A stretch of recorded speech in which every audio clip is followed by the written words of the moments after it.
Good morning बच्चों। आज जो है दूसरी इकाई का पाठ 7 जिसके अंतर्गत रहस्य है, यह लेसन ले रहा हूँ, जिसके लेखक जो है डॉक्टर हरिकृष्ण देवसरे जी हैं। तो आइए डॉक्टर हरिकृष्ण देवसरे जी का विषय में थोड़ा संक्षेप में जानिए।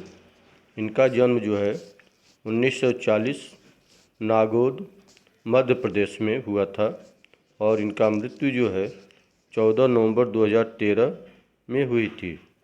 इनकी रचनाएं हैं संपूर्ण बाल, विज्ञान कथाएं आदि।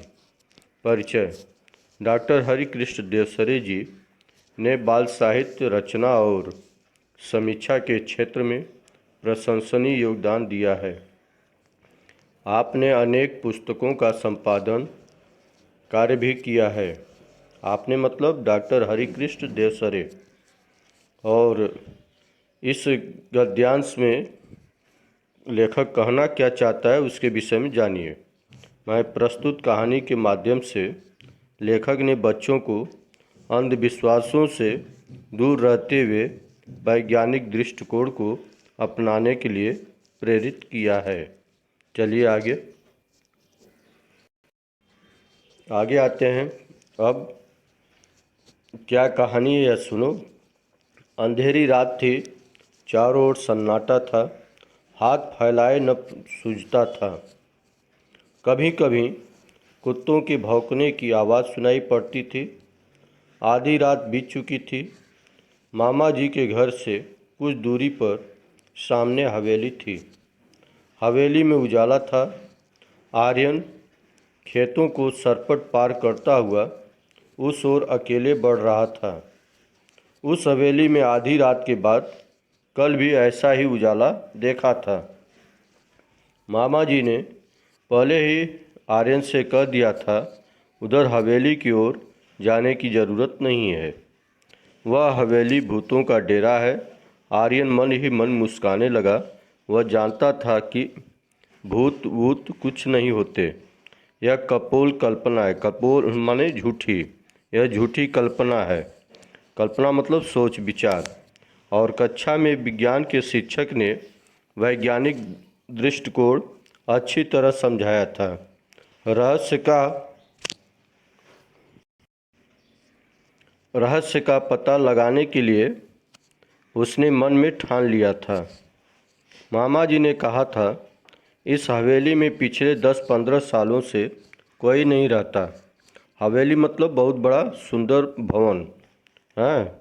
आजकल जो फ्लैट बोलते हैं, बांग्ला बोलते हैं, उसको शुद्ध में हिंदी में क्या बोलते हैं?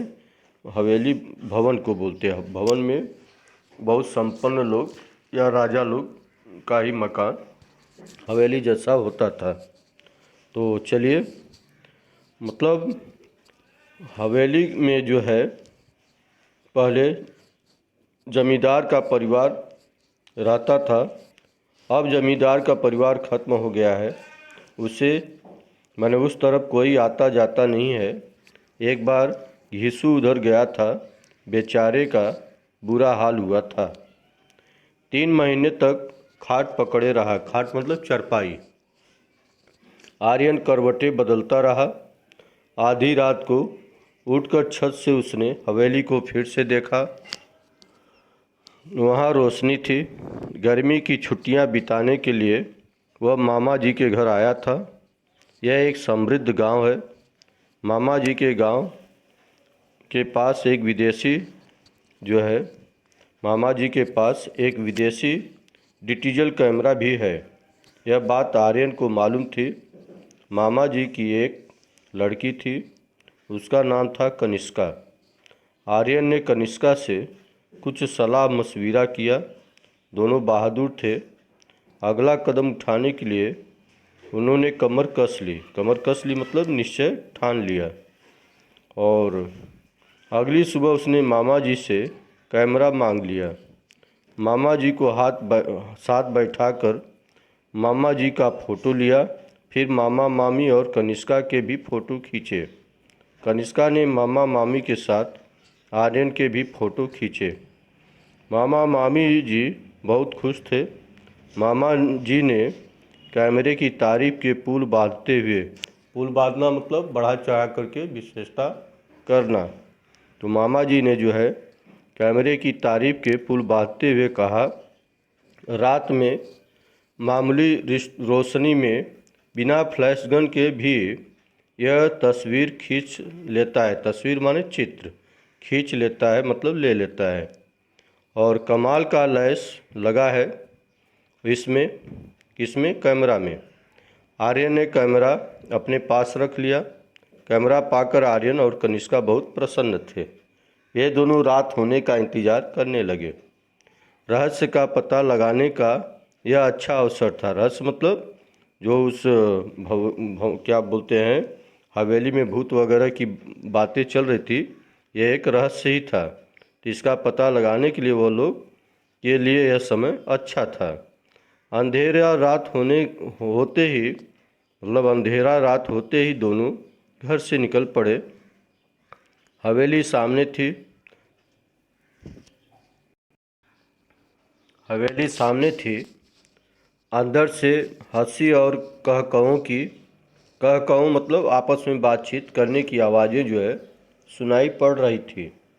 आर्यन और कनिष्का ने पहले चारों ओर ध्यान से देखा, कहीं कोई खतरा नहीं था। वे दबे पांव हवेली में चले गए। दबे पांव मतलब बहुत आस्ते आस्ते धीरे धीरे करके, माने आवाज़ पैर का नहीं होना चाहिए, उसको बोलते हैं दबे पांव। तो दबे पांव जो है वह हवेली की ओर चले गए। बीचों बीच एक बड़ा कमरा था। उसका दरवाज़ा अंदर से बंद था।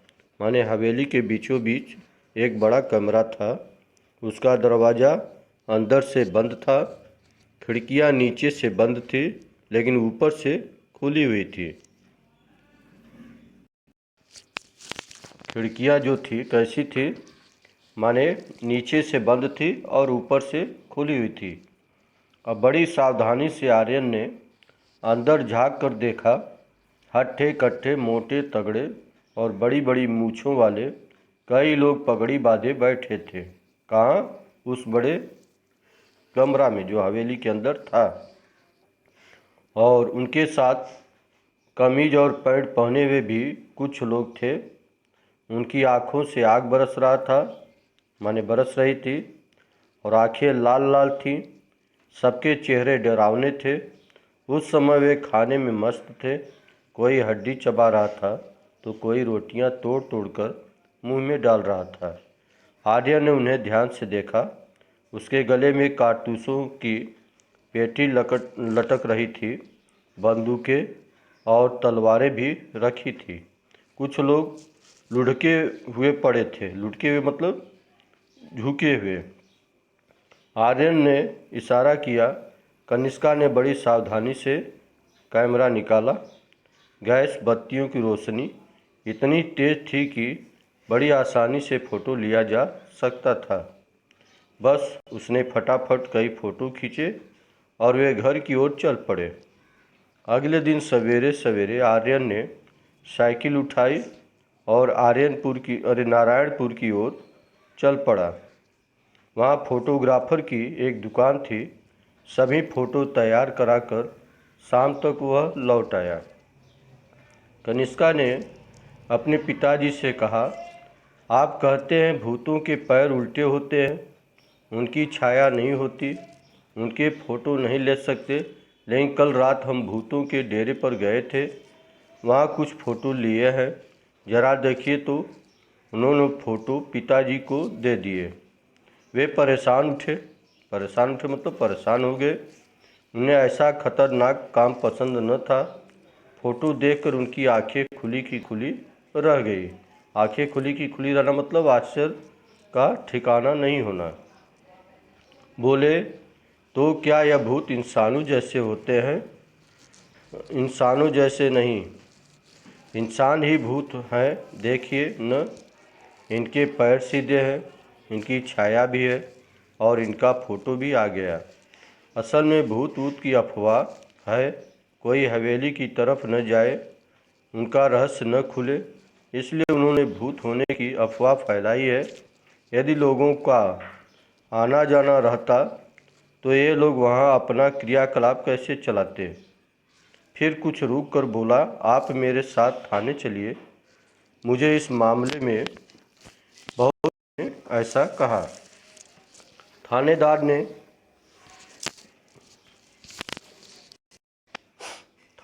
ने फोटो देखते ही कहा, इन डाकुओं के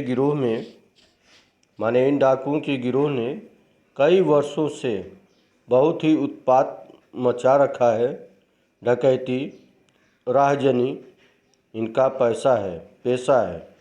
माने क्या बोलता है थानेदार इन बच्चों से और बच्चों के पेरेंट्स से, मतलब गार्जियन से, कि इन डाकुओं के गिरोह ने कई वर्षों से, माने हवेली में जो लोग डाकू रह रहे थे, यह थोड़ा दिन से नहीं, कई वर्षों से मतलब डकैती करते थे, माने छिनैती करते थे। राह माने रास्ता, जनी माने लोग, माने रास्ते चलते लोगों का ये लोग जो है डकैती करते थे। यही इनका पेशा है। पेशा मतलब धंधा, रोजगार। रोजगार है, धंधा है। आ रही बात आप लोग को समझने कि मतलब यही इन लोग का धंधा है, मतलब यही इनका रोजगार है, यही इनका पेशा है। तो कई वर्षों से इनकी जो है तलाश की जा रही, माने पुलिस वाले बोल रहे हैं कि इनकी तलाश माने खोज कई वर्ष से की जा रही है। इनको पकड़ने के लिए पुलिस ने अपना खून पसीना एक कर दिया है। खून पसीना एक करना मतलब बहुत ज़्यादा प्रयास करना, मेहनत करना। और शाबाश, मतलब बच्चों को शाबाश बोलते हैं, शाबाशी देते हैं। तुम्हें दोनों ने बहुत ही बहादुरी का काम किया है। बहादुरी मतलब साहस का काम किया है। कहाँ है ये? आप तैयारी कीजिए। वह पुलिस वाला बोलता है बच्चों से कि आप जो है बहुत बहादुरी का काम किए। कहाँ है ये, मतलब ये सब कहाँ है, चलिए। तब वो बच्चे बोलते हैं, आप तैयारी कीजिए, ठिकाना मैं बताता हूँ, आर्यन ने कहा। उस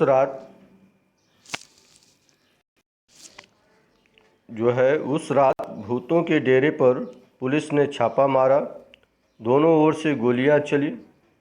सवेरा होते होते डाकुओं ने हथियार डाल दिए। हथियार डाला मतलब समर्पण करना, समर्पित किए। और उनके कुछ साथी मारे गए और कुछ पकड़े गए। गांव वालों ने हवेली में बसे भूतों को देखा तो चकित रह गए, क्योंकि भूत अलग टाइप के होते हैं, लेकिन ये तो इंसान थे और डकैती मारपीट का काम करने वाले थे। जब ऐसा गांव वाले देखे तो वह आश्चर्यचकित हो गए, मतलब विस्मित हो गए। सभी डाकुओं के आतंक से मुक्त हो गए, माने सब लोग जान गए कि ये सब भूत नहीं डाकू हैं। और पुलिस वाला पकड़ लिया तो मुक्त हो गए। मुक्त होना माने आज़ाद हो गए, फ्री हो गए, स्वतंत्र हो गए। माने सब गांव वाले जो है डाकुओं के आतंक से स्वतंत्र हो गए। और जिला कलेक्टर ने आर्यन और कनिष्का की बहादुरी के कारण उनके नाम राष्ट्रपति कार्यालय को भेजवा दिया। माने जिला कलेक्टर, जो डीएम कहते हैं इंग्लिश में, तो कलेक्टर को ही डीएम बोलते हैं, जो जिला का मालिक होता है, अधिकारी होता है। तो यह जो है क्या किया, आर्यन, जो जिला कलेक्टर ने आर्यन और कनिष्का की बहादुरी के कारण उनका नाम जो है राष्ट्रपति कार्यालय को भिजवा दिया। आने वाले गणतंत्र दिवस पर, गणतंत्र दिवस किसको कहते हैं, 26 जनवरी को, माने आने वाले गणतंत्र दिवस पर महामहिम राष्ट्रपति के हाथों उनको वीरता पुरस्कार से सम्मानित किया जाने वाला है।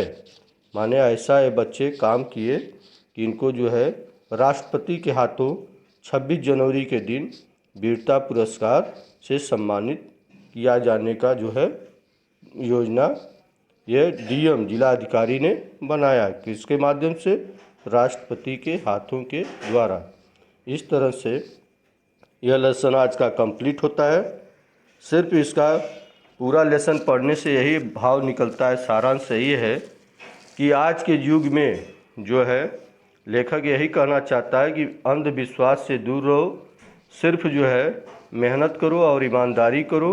ईमानदारी को माने मेहनत करते हुए वैज्ञानिक दृष्टिकोण को अपनाना चाहिए, न कि यह सब अफवाह जो करता है उसमें जो है वह मतलब प्रगति नहीं कर सकता। इसलिए अंधविश्वास से दूर होकर के वैज्ञानिक दृष्टिकोण अपनाते हुए अच्छे मार्ग पर चलने का हरदम प्रयास करना चाहिए।